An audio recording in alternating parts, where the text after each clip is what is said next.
大家好，秋天天气比较干燥，我们要多吃萝卜。今天就用萝卜给大家分享一个超好吃的做法，不用炒，不油炸，天天吃都不腻。一起来看看我是怎么做的吧。首先准备一个绿萝卜，先用削皮刀削去外皮，萝卜皮有点硬，会影响口感。我们在选择萝卜的时候，尽量选择像这样的绿萝卜。这样的绿萝卜不但营养价值非常的高，而且吃起来口感也比较鲜嫩。去皮之后，再给它去头去尾，然后用擦丝器擦成细丝。萝卜营养非常的丰富，在民间素有小人参的美称。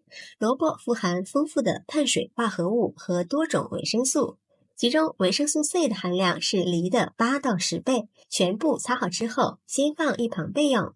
锅中提前烧开水，往里面加入1勺食盐，再加入1勺食用油，然后把擦好的萝卜丝放入锅中焯一下水。放盐能去除萝卜的辛辣味，放油能锁住萝卜丝的水分，营养不流失。焯水时间不要太长，30秒就可以。给它控水捞出来，放入凉水中过凉。过凉后的萝卜丝颜色更加的翠绿。然后用手挤一下萝卜里面的水分，也不要挤得太干了，保留一点水分，口感会更好。挤好之后放在案板上，用刀切得碎一点，也不要切得太碎，稍微的切几刀就可以。切好之后放入大碗中，往里面加入2克食用碱面。加入食用碱面做出来的成品吃起来口感鲜嫩不发柴，先用筷子搅拌均匀备用。接下来准备一把洗干净的小葱，切成葱花。葱花我们可以多切一点，吃起来会更香。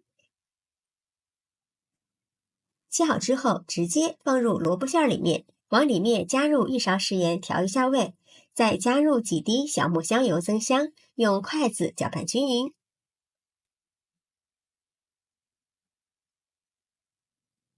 然后往里面加入2勺土豆淀粉，这样做出来的成品晶莹剔透有弹性，口感特别好。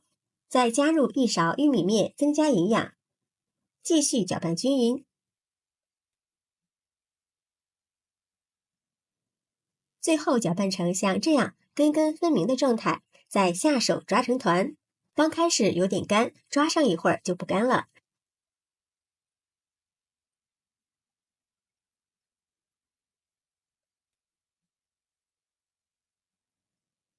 最后抓拌成一个软硬适中的面团，用手取出一坨，放在手心里攥紧时，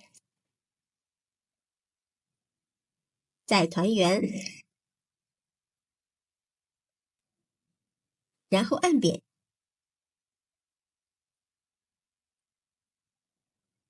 像这样一个萝卜糕生胚就做好了。全部做好之后，直接均匀的摆放在蒸笼里。朋友们，视频看到这儿，如果觉得我的视频对你有帮助，请用您发财的小手给我点个赞吧。制作视频不易，您的每一个留言和每一个点赞都是我前进的动力，感谢您的支持。然后开水上锅蒸，这样蒸出来的才柔软好吃。给它盖上盖子，蒸8分钟。趁这个时间，我们准备一点番茄酱放入碗中，也可以准备自己喜欢的蘸料。时间到了，我们的绿萝卜糕也蒸好了，不要焖，不然萝卜的味道就没有那么鲜美了。关火，直接打开盖子，哇，好漂亮呀！翠绿翠绿的，一股萝卜的清香味扑鼻而来。稍微的放凉，把它取出来，整齐的摆放在盘子里。一道营养又美味的绿萝卜糕就做好了，大家看一下，非常的有弹性，看着就好吃。喜欢吃清淡的朋友，这样就可以吃了。这样蒸出来的萝卜糕，少油少盐，营养又健康，好吃不油腻。我们再蘸上准备好的番茄酱，酸酸甜甜的，大人孩子都爱吃。这里也可以调上自己喜欢吃的料汁，咬上一口尝一下。劲道又爽滑，有萝卜的清香味，还有玉米的香甜味。加上番茄酱酸酸甜甜的口感，特别的营养又开胃，真的是太好吃了，天天吃都不腻，非常适合秋天食用，做法也非常的简单。喜欢的朋友就抓紧收藏起来试试吧。喜欢我的视频，记得点赞、关注、留言、转发哦！感谢您的支持，点我头像可以看到更多美食视频。我们下期视频再见。